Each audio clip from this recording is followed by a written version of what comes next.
আমি বুঝাই, এক কথায় বুঝাই, পৃথিবীতে এখন যত ফিতনা আপনি দেখছেন, ছোট বড় মাঝারি যত ফিতনা দেখছেন, এগুলোকে একসাথে করেন।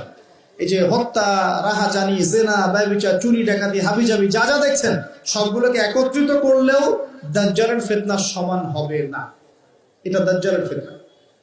ইমানদার ব্যক্তি ওকে দেখে বিভ্রান্ত হয়ে যাবে, সে নিজেকে খোদা বলে দাবি করবে, সে রূপক অর্থে হাতে জান্নাত জাহান্নাম নিয়ে ঘুরবে। যে তার অনুসরণ করবে তাকে সে প্রোগ্রেস দিবে, মানে জান্নাত। যে তার আনুগত্য করবে না তাকে সে একদম ধ্বংস করে ছাড়বে, জাহান্নাম। সে আকাশকে আদেশ করলে বৃষ্টিপাত হবে, আকাশ নিয়ন্ত্রণ করবে। সে এই পৃথিবীতে 40 দিন থাকবে। কতদিন? 40 দিন। যার প্রথম দিনটা হবে 1 বছরের সমান, দ্বিতীয় দিনটা হবে 1 মাসের সমান, তৃতীয় দিনটা হবে 1 সপ্তাহের সমান, বাকি দিনগুলো হবে আমাদের দিনের মতোই। সাহাবীরা বলছেন, আমরা ওই সময় কেমন করে নামাজ পড়বো ইয়া রাসূলুল্লাহ? নবীজি বলছেন সাল্লাল্লাহু আলাইহি ওয়াসাল্লাম, হিসেব করে অনুমান করে নামাজ পড়ে নিবে। এখন আল্লাহ পাক চাইলে কি, আল্লাহ পাক যদি চান, রাত এখন বাজে 11টা 10, আল্লাহ যদি চান যে পৃথিবী আর ঘুরবে না, আপনি কি দিন আনতে পারবেন?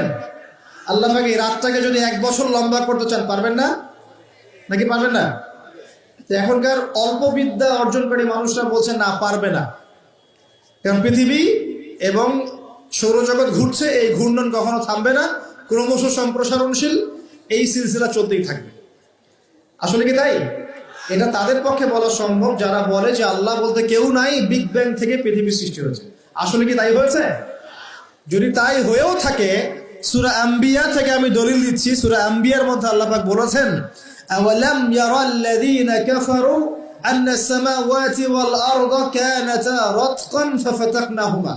আল্লাহ বলছেন, কাফেররা কি লক্ষ্য করে দেখে না, আসমান সমূহ এবং পৃথিবী একটা বিন্দুর মধ্যে ছিল, অতঃপর আমি সেটাকে পৃথক করে দিয়েছি।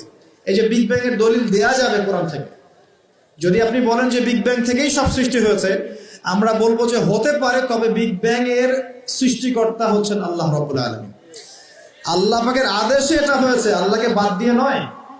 একটা কথা মাঝখানে বলে দেই, এই বিশ্বে এখন 3টা দর্শন চলছে। কয়টা দর্শন? 3টা।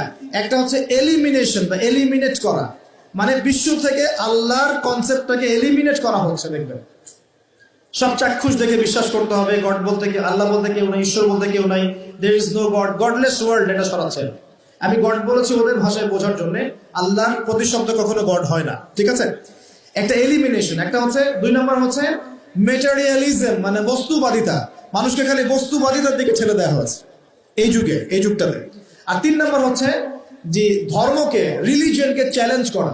ধর্মকে চ্যালেঞ্জ করে করে মানুষ বিভিন্ন যুক্তি তর্ক উপস্থাপন করছে। ধর্মের এইটা কেন, পর্দা কেন, ওই কেন, সেই কেন, চোরের কেন হাত কাটতে হবে, ইত্যাদি ইত্যাদি আপনাকে চ্যালেঞ্জ করছে ধর্মকে। এই 3টা দর্শন দিয়ে, এই 3টা দর্শনের সাথে দাজ্জালের সম্পর্ক আছে। এই 3টা দর্শনের মধ্য দিয়ে পুরো বিশ্ববাসীকে, ধার্মিকদেরকে আল্লাহর কনসেপ্ট থেকে সরিয়ে নিয়ে অন্য কারো কনসেপ্টের দিকে নিবদ্ধিত করা হচ্ছে, এবং সেটা হচ্ছে মাসিহুদ দাজ্জাল। কারণ শেষ জামানায় বিশাল অংশের একটা মানুষ দাজ্জালের উপাসনা করবে। আমি বলছিলাম সূরা কাহফের প্রথম 10টা আয়াত যদি আপনি মুখস্থ রাখেন, আল্লাহ পাক আপনাকে দাজ্জালের ফিতনা থেকে বাঁচাবে ইনশাআল্লাহ। 40 দিন সে বিশ্ব শাসন করবে। এখন আসেন এখান থেকে কনক্লুশন দিকে যাই, একটু মনোযোগ দেন। দাজ্জাল বিশ্ব শাসন করবে কতদিন? 40 দিন। আচ্ছা, কিভাবে করবে? তার অনুসারী কারা হবে? সে কোথা থেকে বের হবে? উত্তর, তার বের হওয়া সম্পর্কে 3টা বর্ণনা পাওয়া যায়। এক, সে ইস্পাহান থেকে বের হবে। ইস্পাহান হচ্ছে ইরাকের একটা জায়গা, ইরানের একটা জায়গা। কোন জায়গা? ইরানের একটা জায়গা, এবং সেখানে ইস্পাহান নামে একটা জায়গা আছে। এমন হতেই পারে যে ইরান এই জায়গাটুকু অচিরেই বা ভবিষ্যতে ইসরায়েলের অন্তর্ভুক্ত হয়ে যেতেও পারে। কেন? 1974 সালে আরব ইসরায়েল যুদ্ধের সময় কি সিরিয়ার ওই যে আপনার গোলান মালভূমি, মিশরের সিনাই উপত্যকা, এগুলো কি ইসরায়েলের অন্তর্ভুক্ত ছিল? পড়াশোনা করেছেন কিছু? এগুলো ইসরায়েলের অন্তর্ভুক্ত ছিল না, এগুলো মিশরের এবং সিরিয়ার ছিল। মাত্র 6 দিনে সে এই আরবদেরকে পরাজিত করে ওই জায়গাগুলো দখল করে ফেলেছে। মাত্র 6 দিনে। কত দিনে? মাত্র 6 দিনও টিকতে পারে না এই মুসলিমরা তার সামনে। 6 দিনের মধ্যেই মিশরের এটা দখল, ওইটা দখল। ঠিক আছে, তো দেখুন 6 দিনে এটা করতে পেরেছে 1974 সালেই, আর এখন তো 2022 চলছে। তো ইস্পাহানের ওই জায়গায় যে ওর অন্তর্ভুক্ত হয়ে যাবে না, কে গ্যারান্টি দেবে? হতেও পারে। আর আপনারা ইরান ইসরায়েলের সম্পর্ক দাকুরাল দেখেন না, দাকুরাল সম্পর্ক কে জানে? আচ্ছা, আরেকটা বর্ণনা এসেছে সে বের হবে খোরাসান থেকে। খোরাসান মূলত এই জায়গাটুকুর মধ্যেই পড়ে যায়। আরেকটা হাদিসের মধ্যে আছে শাম এবং ইরাক, ইরাক এবং শাম। শাম মানে যে প্যালেস্টাইন, লেবানন, জর্ডান, এই পুরো জায়গাটার নাম শাম। এই অংশটুকুর মধ্য থেকে, এর মাঝখানে একটা রাস্তা থেকে দাজ্জাল মানুষের রূপে আত্মপ্রকাশ করবে।